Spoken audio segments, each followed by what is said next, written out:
Nous sommes ici à Bamako dans le cadre de la quinzaine de l'environnement. Nous recevons ce matin M.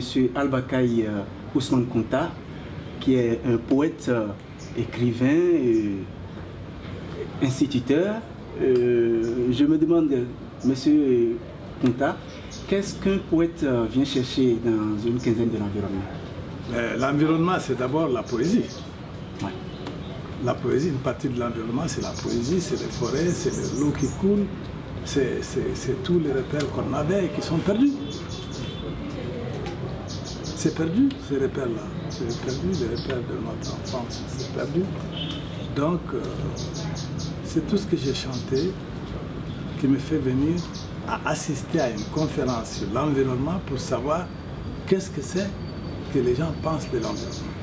Parce que l'environnement, ce n'est pas seulement, disons, les forêts, les lacs, les rivières qui coulent, etc.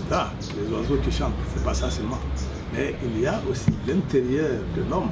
Comment l'homme perçoit-il la nature? Ça, il y a ces éléments-là, qui sont composés de beaucoup d'éléments.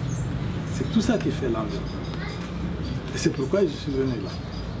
Mais je suis venu aussi parce que je suis un entrepreneur dans le domaine de la foresterie, de l'élevage, de la pisciculture et de tout ce qu'on peut trouver comme activité, agricole.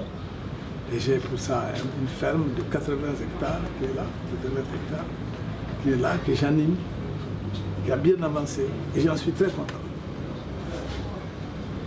Monsieur Albakaï Ousmane Kounta, votre nom dit beaucoup de choses. Présentez-vous, présentez ces noms et dites-nous un peu quels sont les sujets que vous abordez dans vos livres.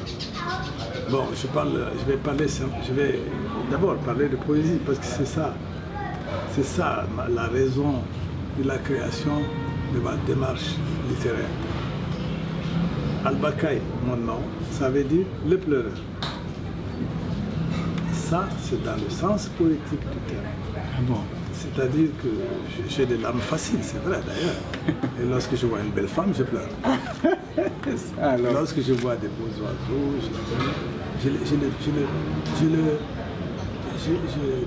j'associe ma démarche à toute la créature.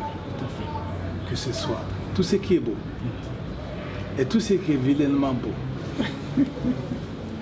Tout ce qui m'enchante. Tout ce qui m'émeut, je le chante. Et c'est pourquoi je suis d'abord poète et ensuite autre chose. Mais j'ai écrit beaucoup de poèmes. Et j'ai transposé ma poésie dans les autres genres littéraires. Dans le roman, dans les nouvelles, dans les récits. Toujours, il y a de la poésie là-dedans. On ne peut pas faire sans poésie. Voilà, donc c'est mon parcours. Et je suis à 47 livres où il y a toujours l'empreinte de la poésie. Voilà. Monsieur Kounta, parmi tous vos poèmes, quel est celui que vous allez associer à cet événement de l'environnement? Bon, je pense à un poème qui n'est pas frisé par moi-même, mais d'autres personnes. Et je pourrais même dire le président Senghor. Alors, ce poème, c'est quoi? Que revienne la rosée sur les oasis oubliées. Maïmouna, ma sœur, tu me donneras ta main, douce comme les pensées ensommeillées. Je vais te conduire par les sentiers parsemés de palmes et de baobabs, par les chemins embaumés de fleurs d'olive. Non, nous ne prendrons point les chemins parcourus de fleurs inconnues. Tout d'abord, ma sœur bien-aimée, il faut laver notre âme et nos mains aussi, et notre corps en entier, car nous avions gêné dans l'abondance, car nous avions eu soif pour en avoir abrévé d'eau. Puis la vie a coulé comme les eaux du grand fleuve et le vent des orages. Mais mon âme, ma sœur, Je veux sentir jusqu'aux os chaque grain d'eau qui passe, écouter son langage et sa plainte, car bien des gens abrutis ont haï la vie et l'ont subi comme des feux.